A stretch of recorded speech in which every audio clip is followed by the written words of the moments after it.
It's a great day in SimWorld, everybody. Good morning and welcome to SimWorld Today. I'm B-Ron. Alongside me is my co-host Marsh. Once again, welcome back, man. Good morning. How you doing? I'm great, B-Ron. How are you?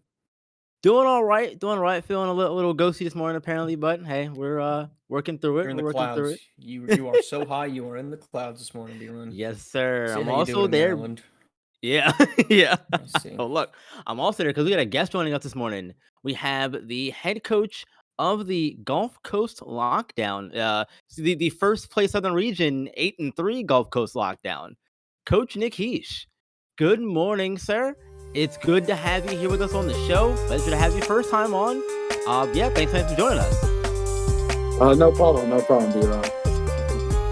Good to have you here, man. Let's jump right into some questions. I was gonna start with a little bit of a softball, but you know what? Nah, let's do it. Let's go that way. Mhm. You came into the league and you immediately, made some big predictions for yourself and for your team, having not, recruited a single player, played in a single game, that kind of thing. Where does that confidence come from for you as a coach?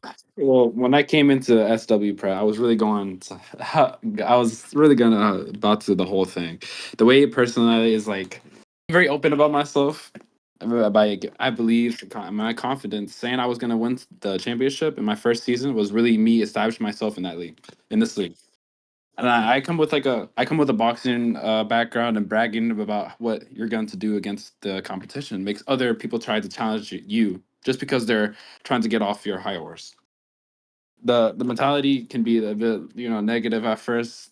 Like the way I've got like a lot of backlash from my personality comments, but I'd say there's more positive to it. If you can if you execute it right, I feel like you make it far into prep ball. And then the So golf course lockdown currently have we have a current a winning record and we're top in our division. And now I'm like leveraging the attention I've brought to the program in order to to get Dante Joyce some scholarship or offers this hit in his senior year. So yeah, thank you.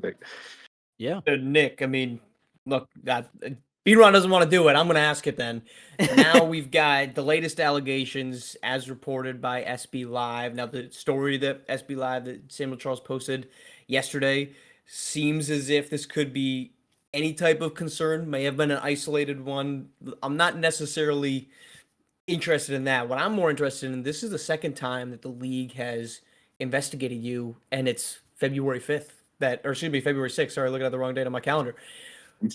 I mean, I'm not saying where all of these allegations and all of these investigations are rightfully placed, but it kind of feels as if where there's smoke, there tends to be fire. Well, I since ever I came as I've been investigated twice, and I could say to myself, I feel like articles that are designed to bring me out of hiding because you know I'm gonna let my game do the talking at the end of the day. But I've been trying to keep my low profile since the off season and get my kids something to believe in because I don't want my kids to think we're cheaters, But we play fair ball, always play fair ball. To that point, then, I mean, I know that you were quoted in the article yesterday, but I guess this is taking a page out of slightly. I'll let off the gas just a little bit on B-Ron being the nice guy. What's your side of the story then? Because obviously, a tripod in the rafters, a recording device, whether it was recording actively or not, in the locker room, aren't great looks. So, like, what's actually going on here, and what is it if it's nothing and it's not recording? What is it? Mhm. I mean, can you repeat that last part for me? Right. So if somebody finds a tripod in the rafters and somebody Yeah. finds a recording device in a locker room, and you're saying, look, I'm not recording people. I guess your quote didn't necessarily say that, but if we're going off that assumption that you're not, what are those devices doing or those pieces of equipment doing in your facility? Well, it's just all part of the game. Yeah, I'm just gonna say for myself, we didn't have no cameras in those facilities for the teams we played against. We watch film, all those stuff of their games each and every day when we come to practice. But uh, the type of devices, I really don't know how to answer that there. All Hmm. right. All right, fair enough, fair enough. So I'm gonna bring it back a little bit, different direction. Now that the season has started and the team's playing really well, um, what was it like putting that roster together? And how does this feel knowing that, at least so far anyway, you've been able to back up that talk that you had coming into the season? My team is like, I'm really glad my team has been doing an amazing job under me. I'm very happy. Kai Killens is my favorite player on this team. I can't even lie about that. Ooh, coach, we're calling favorites now. Uh-oh. He really brings the team together. Same with Deontay Joyce and Carson Cutbirth. I love all my players the same. Mm, convenient. Conveniently added there, Nick, and a convenient ad, coach. Continue. I didn't mean to cut you off. I'll give you a chance to Uh, finish. Go ahead. they were lockdown players that, like the season before I came in. While I was recruiting, I had been focused on like filling their impactful spots. They left open during the off season. Carson Cutbirth is the definition of he's a prayer point guard that I think that any team would want. He's like Jameson Williams. You know that point guard in the Kings back then a long time ago. Great passer, and I love what he does on that court. Yeah, fair enough, fair enough. Mhm. Marsh, do you have another question for him? Yeah, so look, I'll stop hammering you with the tough ones. Ty Killens, I've obviously been high on this kid since the offseason. In your opinion, and let's forget that he's my favorite player. And as you said, every player is your favorite player. What do you think the ceiling is for Kai Killens? I believe there's no ceiling for him. I think he will get better and better and better during this season, and I believe that he will become the best player in this league. Do you So I think believe do him. you have like a lean on where he might go for SWU? Nothing good, nothing good. Okay. But I wish the best for him this upcoming. So All right. Well, thank you, Coach, for your time. That's all the time we have for you this morning. Thank no you again problem. for joining us. We appreciate your time again, and have a good rest of your day, and good luck going forward with everything. Thank you for having me on the show. I'll see y'all later. Love you. Of course, have a good one. You too. All right, and that was Coach Nick Heesh. Again, thanks for joining us, Mark. That was a very, very candid conversation we just had with the coach. I don't know where all the allegations are going to go, but let's kind of, keep going with the show.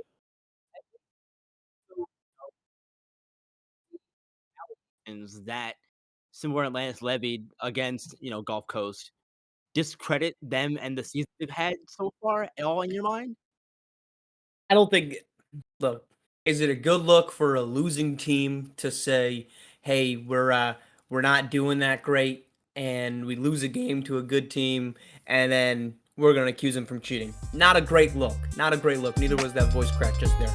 But at the same time, from everything that I've been told, and for full disclosure, I've not confirmed this with head coach Tomas Kusa, but from everything I've been told is that the allegations of cheating did not come from the head coaching staff.